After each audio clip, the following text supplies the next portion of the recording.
Brian DiMambro, and this early and interesting guidebook to the city of Florence in Italy was published in Florence in 1790.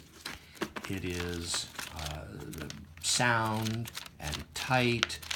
It's been bound at some point in probably the, looks to be late 19th, maybe early 20th century, in this sort of a hard paper cover binding. But what's also very interesting is this folding engraved city plan here, which has a small tear down at this lower right corner with no loss and readily repaired if someone desires. And there are two small keys in the lower corner and a compass rose orienting north towards the bottom of the map. In the upper corner, the title is in a banner across the top.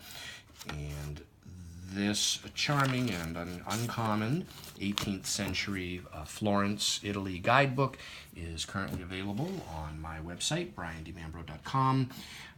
If you subscribe, you'll get video updates when we publish them every day. And thanks for watching.